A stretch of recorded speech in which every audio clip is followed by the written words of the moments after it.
en los que había que disparar, un invento que supuso todo un adelanto en su tiempo. El Odisea fue lanzado al mercado en Nueva York en una feria en 1972.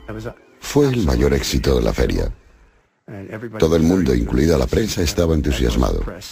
Magnavox presenta el Odisea, 12 emocionantes videojuegos con los que podrás jugar en tu televisor. El 24 de mayo de aquel año, en otra feria en el Valle de Silicon, apareció un nombre en el libro de visitas, Nolan Bushnell. Probó los juegos ofrecidos por el Odisea, se divirtió con el juego del ping-pong. El hecho cierto es que vi el juego El Odisea y la verdad no me pareció un juego muy inteligente. Tanto si Bushnell se había inspirado en el Odisea como si no, Ralph Baer ya había patentado sus diseños. Esta es la patente, y si uno se fija en la letra pequeña, se puede ver que fue presentada en enero de 1968. Consta de un televisor, y debajo tiene dos controles manuales, uno a cada lado. Magnavox, basándose en las patentes de Baer, denunció a Atari.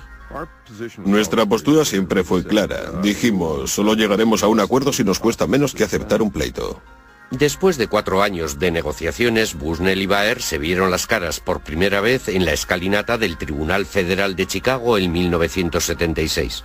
Antes de ir a juicio, Bushnell y su abogado estaban de acuerdo en pagar una retribución reconociendo las patentes de Baer. Al cabo de unos días acordaron en pagar una cantidad muy razonable. No cabe duda que le salió bien la jugada. Magnavox aceptó una conciliación por valor de 400.000 euros. Ralph Baer logró que se le hiciera justicia, pero no consiguió el reconocimiento internacional que Bushnell disfrutaba por aquella época. Le atribuyeron la paternidad de los videojuegos porque se pasaba el día delante de las cámaras mientras yo permanecía entre bastidores escuchando lo que me decían los abogados. Tranquilo, Baer, tranquilo, que solo tiene tu licencia. Han pasado ya 25 años, Baer está jubilado y padece leucemia. Sin embargo, está decidido a acabar su autobiografía y dejar bien claro para la posteridad cuál fue el verdadero origen de los videojuegos. En cuanto a Bushnell, el acuerdo le resultó barato. Atari estaba ya embolsándose millones. Pero mientras en los grandes almacenes era popular, Atari se enfrentaba a una nueva amenaza que venía del Japón con un videojuego que estaba conquistando el mundo de forma imparable. En 1978, Taito creó un juego que se hizo tan popular en Japón que provocó una gran escasez de monedas de 100 yens. Se vendieron más de 350.000 máquinas de los invasores del espacio, lo que provocó el renacimiento de los videojuegos en los salones de juego.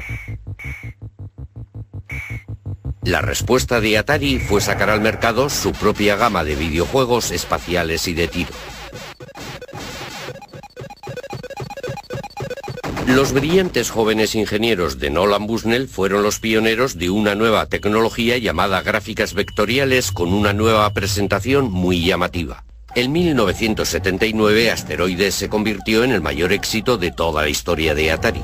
Atari tuvo otro éxito arrollador con Zona de Combate, unos gráficos tridimensionales que incluso fueron fuente de inspiración para el ejército norteamericano. Los salones aparecían como setas por todo el mundo. Tanto los adolescentes como los adultos acudían en su tiempo libre a esos lugares oscuros y llenos de humo. La reacción tanto de los padres como de los políticos fue inevitable. En la prensa pululaban a diario historias sobre jóvenes delincuentes y de chavales que hacían novillos. Los salones de juego fueron tildados de cuevas de perdición. Fue entonces cuando Atari presentó una solución. En 1975, sus ingenieros empezaron a trabajar en una nueva idea. Un sistema en el que se podían llevar a casa en unos cartuchos los mismos videojuegos que los que disponían los salones recreativos. Este es el primer prototipo del sistema de videojuegos en cartuchos de Atari. Tiene todos los elementos que se necesitan en un prototipo. Tenemos el cableado y las palancas del videojuego del tanque. Sabíamos que necesitábamos esto para poder jugar a Pong, para poder jugar al videojuego del tanque, porque tenía que ver con los juegos teledirigidos y otros, pero no estábamos muy seguros de lo que íbamos a hacer con ello. Adelante, Controller, es el capitán de una nave espacial. El VCS fue lanzado al mercado en 1977, montado en una caja elegante con interruptores bien diseñados y los primeros joysticks en una consola casera. ¡Vamos allá! Debido a que Atari era el número uno de los éxitos de las máquinas para las salas de juego, fue capaz de producir una serie completa de aparatos para aplicar a todos los VCS. En 1980 Atari se hizo con los derechos de los invasores espaciales. ¡Ya están aquí! ¡Los invasores espaciales de Atari! Ya puede usted jugar en su casa con el juego más popular de cuantos hay en los salones recreativos. Acción en el espacio dentro de su hogar. Aquellas navidades se vendieron millones de consolas VCS, de modo que los adolescentes pudieron jugar en casa con los invasores del espacio. Les presentamos un estupendo nuevo videojuego de Atari llamado Pac-Man. Los ingresos conseguidos por Atari la convirtieron en la empresa que más rápidamente había crecido en la historia de los Estados Unidos. Pero la meteórica carrera de dicha empresa atrajo la atención de Warner, que le hizo a Bushnell una oferta que no pudo rechazar. Adquirieron Atari por 28 millones de euros, un negocio que se había iniciado con un capital de tan solo 500 euros. Todo el mundo tiene un Atari, la número uno en los videojuegos. En aquellos tiempos era un montón de dinero. Era mucho más de lo que yo había soñado jamás. Pero representó el principio del fin de Atari.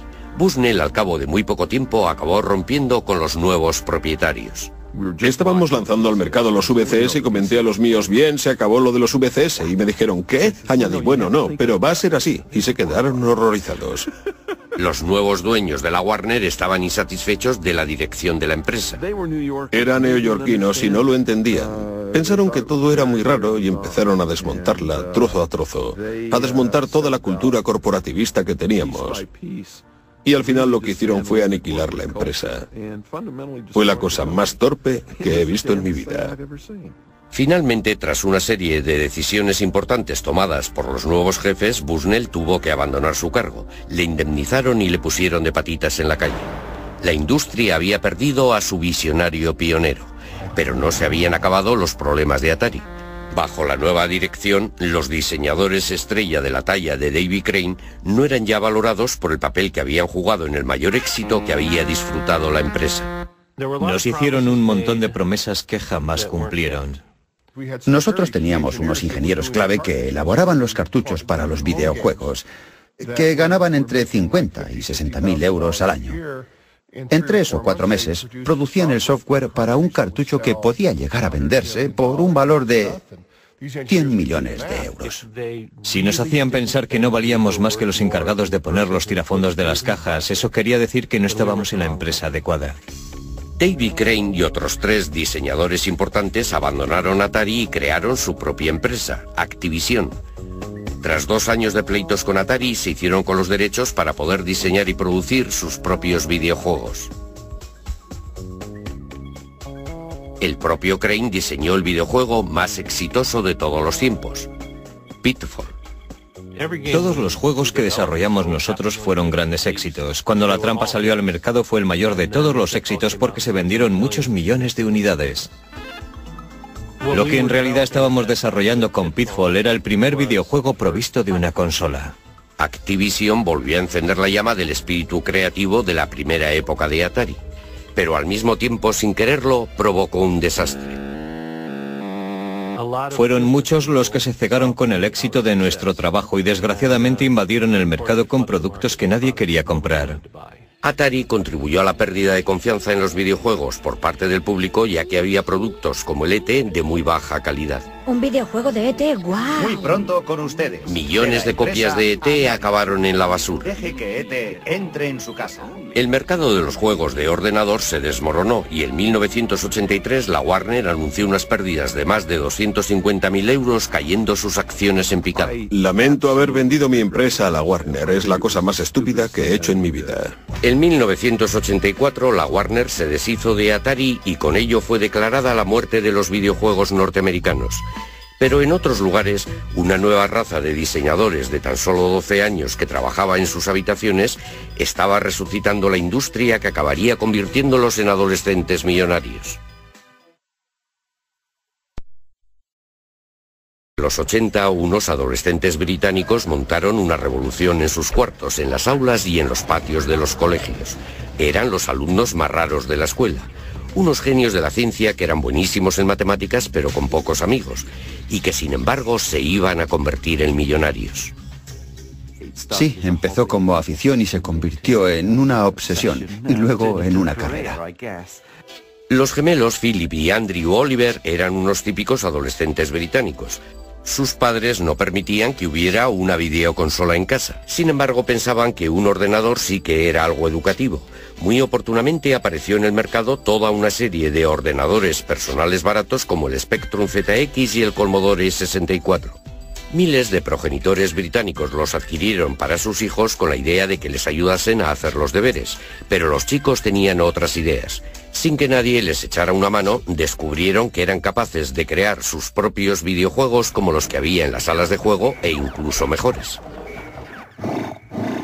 Nos fijamos en las salas recreativas. El problema en dichos sitios era que los chicos tenían que meter monedas cada pocos minutos para divertirse, mientras que con los videojuegos podían pasarse jugando toda la tarde. Los gemelos Oliver fueron autodidactas y partiendo de cero aprendieron a programar videojuegos. En 1982, con tan solo 13 años, presentaron su primer videojuego a una revista especializada que publicó su trabajo. El trabajo había sido bautizado Road